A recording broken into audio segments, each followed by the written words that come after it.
नरेश जी ने जब ये फैसला घर के सब लोगों के सामने रखा कि मीनाक्षी पढ़ेगी और किसी अफसर की परीक्षा की तैयारी करेगी, तो जैसे पूरे घर में आग लग गई हो। कमला देवी का चेहरा तमतमा उठा। उन्होंने साफ शब्दों में कहा कि ये घर है, कोई कॉलेज नहीं, और बहू का काम घर संभालना है, ना कि किताबें उठाना। ननद ने भी तंज कसते हुए कहा कि पढ़ाई से आज तक इस घर का कुछ नहीं हुआ, और ये सिर्फ बहू को सिर पर चढ़ाने का तरीका है।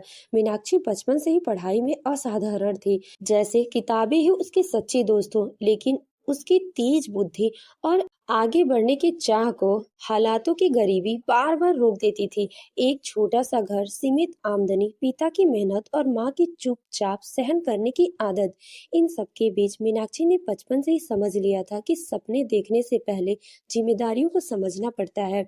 इसीलिए वो कभी जिद नहीं करती थी, कभी शिकायत नहीं करती थी, बस चुपचाप पढ़ती रहती थी। कभी उधार की किताबों से, कभी पुराने नोट से, कई बार फीस के पैसे न होने पर फॉर्म तक नहीं भर पाती थी। फिर भी उसने हार नहीं मानी।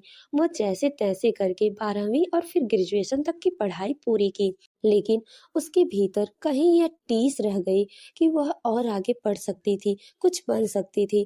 तभी घर वालों ने उसकी शादी तय कर दी और मीनाक्षी ने बिना विरोध किए अपने सपनों को मन में दफना दिया, ये सोचकर कि शायद यही उसकी किस्मत है। अब पढ़ाई नहीं, सिर्फ घर गृहस्थी। उसकी शादी एक मध्यवर्गीय ठीक ठाक परिवार में हुई, जहाँ बाहर से सब सामान्य लगता था, लेकिन भीतर सोच बहुत सीमित थी। सास कमला देवी का स्वभाव बड़ा कड़ा था। बात बात पर ताने देना, बहू को काम में उलझा कर रखना उन्हें अपना अधिकार लगता था। ननद भी माँ के ही रंग में रंगी हुई थी, काम से जी चुराने वाली और बहू को नीचा दिखाने वाली। पति प्राइवेट कंपनी में जॉब करता था, सीधा साधा इंसान था जिसे बस घर शांति से चलाना था। उसे झगड़े पसंद नहीं थे। वो जानता था कि मीनाक्षी पढ़ी लिखी है, लेकिन वो कभी खुलकर उसका साथ नहीं दे पाता था, क्योंकि वह अपनी माँ और बहन से डरता था। शादी के बाद मीनाक्षी ने खुद को समझा लिया कि अब उसका जीवन रसोई, झाड़ू पोछा और सबकी जरूरतें पूरी करने तक ही सीमित है। उसने पूरी जिम्मेदारी से घर संभालना शुरू किया। सुबह सबसे पहले उठना, रात सबसे बाद सोना, बिना थके काम करते रहना, और इसी बीच अपने भीतर की उस मीनाक्षी को चुप कर देना जो कभी अफसर बनने का सपना देखती थी। लेकिन इस घर में एक इंसान ऐसा था, उसकी नजरें सब पर देख रही थी। नरेश जी, उसके ससुर, जो दिखने में साधारण थे लेकिन सोच में बड़े थे। उन्हें हमेशा लगता था कि उनकी बहू बाकी औरतों से अलग है। उनकी आंखों में एक बुझी सी आग है जो मौका मिलने पर फिर जल सकती है। एक दिन उन्होंने बहुत अपनात्व से मीनाक्षी से पूछा कि क्या वो पढ़ना चाहती है, और बस यही सवाल मीनाक्षी के भीतर वर्षों से दबे बांध को तोड़ गया। उसकी आंखों से आंसू बहने लगे और पहली बार उसने किसी के सामने अपने पूरे जीवन का संघर्ष खोलकर रख दिया था। कैसे उसने बचपन में गरीबी देखी है, कैसे कई बार फीस न भर पाने की वजह से उसे अपमान झेलना पड़ा, कैसे उसने रात रात भर पढ़कर अच्छे नंबर लाए हैं, कैसे उसने आगे पढ़ने का सपना देखा लेकिन हालात के आगे झुक गई, कैसे शादी के बाद उसने खुद को समझाया कि अब सब खत्म हो चुका है। वो बोलती जा रही थी और नरेश जी चुपचाप सुनते जा रहे थे। उसके चेहरे पर एक पिता का दर्द और गर्व दोनों साफ दिख रहा था। उसी पल उन्होंने मन ही मन तय तय कर लिया कि अगर उनकी बहू में इतनी लगन और सच्चाई है तो वो जरूर कुछ बनेगी। लेकिन उन्हें यह अंदाजा नहीं था कि इस फैसले के बाद घर में ऐसा तूफान उठेगा जो रिश्तों की नींव तक हिला देगा। नरेश जी ने जब ये फैसला घर के सब लोगों के सामने रखा कि मीनाक्षी पढ़ेगी और किसी अफसर की परीक्षा की तैयारी करेगी, तो जैसे पूरे घर में आग लग गई और कमला देवी का चेहरा तमतमा उठा। उन्होंने साफ शब्दों में कहा, ये घर है, कोई कॉलेज नहीं, और बहू का काम घर संभालना है, ना कि किताबें उठाना। ननद ने भी तंज कसते हुए कहा, पढ़ाई से आज तक इस घर में कुछ नहीं हुआ है, और ये सिर्फ बहू को सिर चढ़ाने का तरीका है। पति चुपचाप खड़ा रहा। वो विरोध ना किया, न समर्थन, बस निगाहें झुकाई, ये सोचता रहा कि कहीं बात ज्यादा न बिगड़ जाए। लेकिन नरेश जी अपने फैसले पर अड़िग थे। उन्होंने बहुत शांत लेकिन कठोर आवाज में कहा, अगर घर की बहू आगे बढ़ेगी तो इससे घर छोटा नहीं होगा बल्कि नाम रोशन होगा। ये सुनते ही सास ननद और भड़क गई और उसी दिन से मीनाक्षी के लिए हालात और कठिन हो गए। अब उस पर सिर्फ काम का नहीं बल्कि मानसिक अत्याचार भी होने लगा। सुबह 4 बजे उठकर काम पर लगा दिया जाता था, जानबूझकर उसे देर से नाश्ता दिया जाता था ताकि कोचिंग के लिए देर हो जाए। कभी किताबें छुपा दी जाती थी, कभी ताने मारे जाते थे कि पढ़ लिख कर क्या उखाड़ लेगी। फिर भी मीनाक्षी हार नहीं मानी।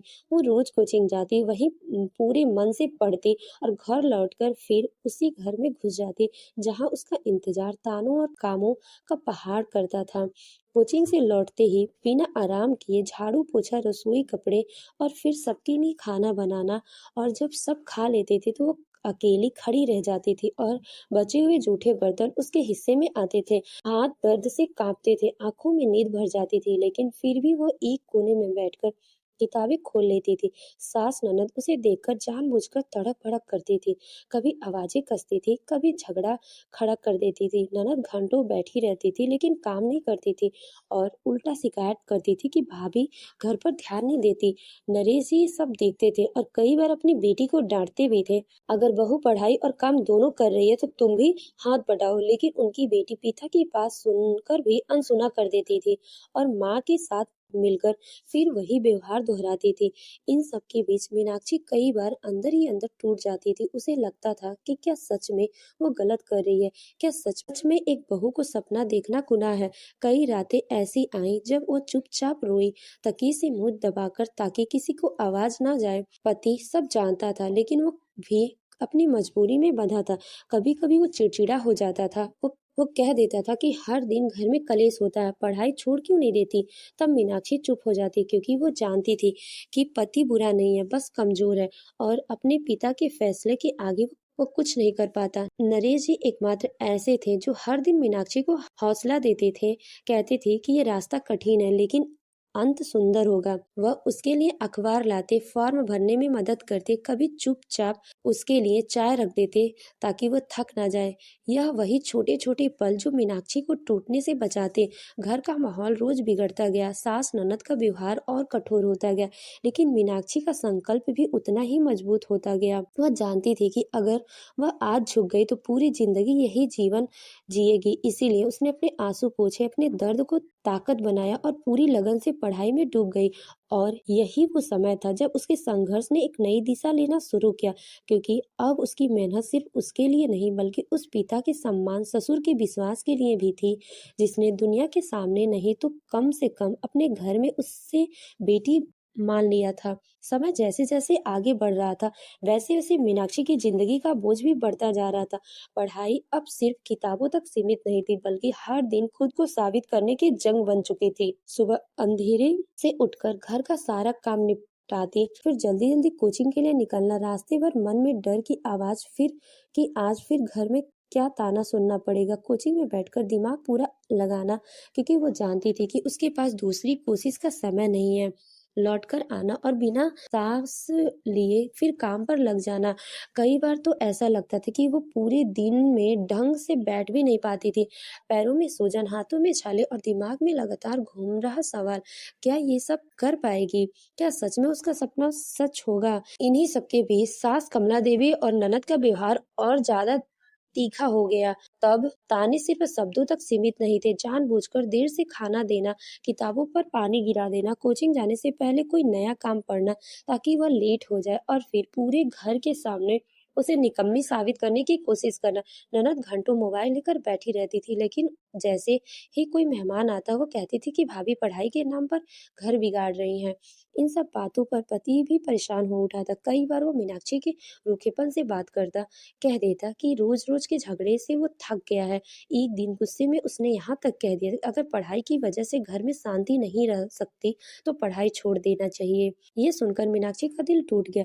उसने उस रात पहली बार अपने पति से मुंह फेर लिया, चुपचाप अपने आंसू तकिए से छुपाए और सोचा कि शायद वह इस लड़ाई में बिल्कुल अकेली है। लेकिन अगले ही दिन नरेश जी ने उसे अपने पास बैठाया, बहुत शांत स्वर में कहा, रास्ते में अगर अपने भी साथ ना दे तो मंजिल तक पहुंचना और भी जरूरी हो जाता है। उन्होंने बेटे को बुलाया और साफ कहा, अगर वह अपनी पत्नी को हौसला नहीं बना सकता तो कम से कम उसे तोड़ने की कोशिश ना करे।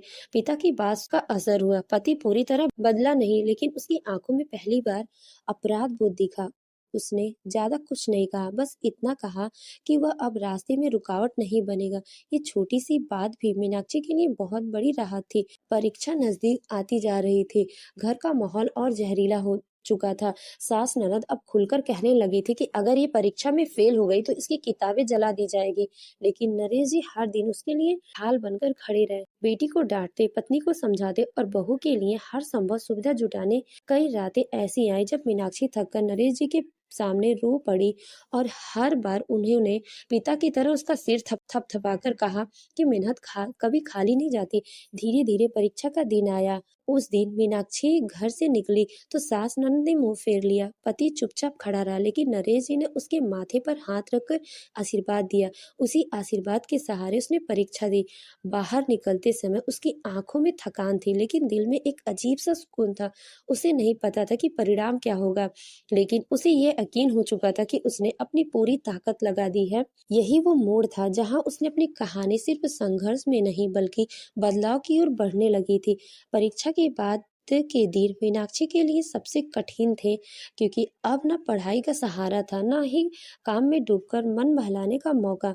हर सुबह वह उसी डर के साथ उठती, अगर परिणाम उसके पक्ष में नहीं आया तो नरेश जी की उम्मीदें टूट जाएंगी और सास ननद को उससे अपमानित करने का एक और मौका मिल जाएगा। कमला देवी बार बार ताना मारती कि अब सब साफ हो जाएगा, कि पढ़ाई घर से नहीं चलता है। ननद भी हंस हंस कर कहती थी, अफसर बनने के सपने देखना आसान होता है। पति भी इस अनिश्चित में उलझा हुआ था। वह ज्यादा कुछ नहीं बोलता था, लेकिन वह उसकी चुप्पी से डर साफ दिखाई दे रहा था।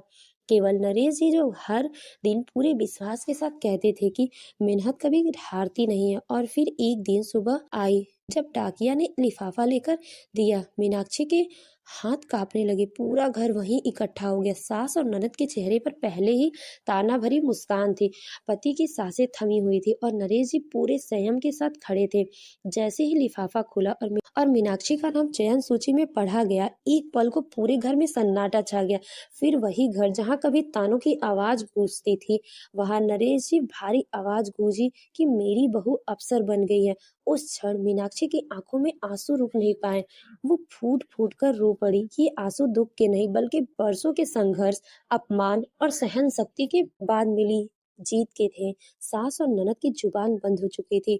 वही लोग जो कहते थे कि इसे कुछ नहीं होगा, आज उसकी सफलता के सामने नजरें नहीं मिला पा रहे थे।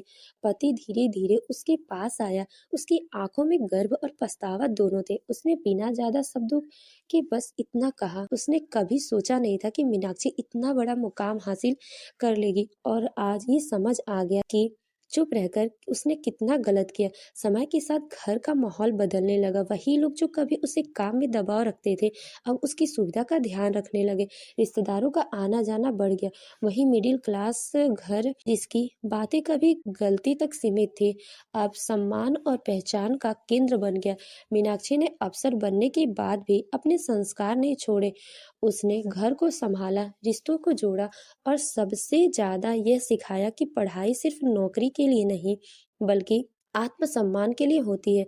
नरेश जी के जब लोग बधाई देने लगे तो वे गर्व से कहते कि ये मेरी बहू नहीं, मेरी बेटी है। और उस दिन मीनाक्षी को एहसास हुआ कि अगर एक पिता सम्मान, ससुर का विश्वास मिल जाए, कोई भी लड़की हालातों से हार नहीं सकती। उसकी कहानी सिर्फ एक अफसर बनने की नहीं थी, बल्कि उस हर बेटी की थी जो सपने देखती और उस हर पिता की थी जो बेटी के सपनों को अपना बना लेती। और सच में उस घर में सब कुछ बदल गया, सोच भी, सम्मान भी और भविष्य भी। तो दोस्तों, अगर आपने ये पूरी कहानी ध्यान से सुनी है तो जरा रुकिए, क्योंकि यह कहानी सिर्फ मीनाक्षी की नहीं, ये उन हजारों लड़कियों की सच्चाई है जिनके सामने हालात की वजह से बीच रास्ते में रुक जाते हैं। कई बार हम सोच लेते हैं कि अगर एक जगह से सपना पूरा नहीं हुआ तो शायद कभी नहीं होगा, लेकिन ये कहानी हमें सिखाती है कि सपने मरते नहीं हैं, बस रास्ता बदलते हैं। अगर एक दरवाज़ा बंद होता है तो ज़िंदगी कहीं न कहीं दूसरा दरवाज़ा ज़रूर खोलती है। बस ज़रूरत होती है हिम्मत, मेहनत और एक सच्चे सहारे की। अब मैं आपसे जानना चाहती हूँ, क्या आपको इस कहानी में अपनी ज़िंदगी, अपनी माँ-बहन या किसी जान-पहचान वाले की झलक दिखी? क्या आपको लगता है कि हमारे समाज में बहुएँ सी मीनाक्षी जिसके सपनों को दबा दिया जाता है? नीचे कमेंट में ज़रूर लिखिए। आपको ये कहानी कैसी लगी? सबसे ज़्यादा किस किरदार ने आपका दिल छुआ? मीनाक्षी, नरेश जी ने या कोई और? अगर आपको ये कहानी प्रेरणादायक लगी हो तो इस कहानी को लाइक कीजिए, शेयर कीजिए ताकि यह उम्मीद और हिम्मत ज़्यादा से ज़्यादा लोगों तक पहुँचे। धन्यवाद।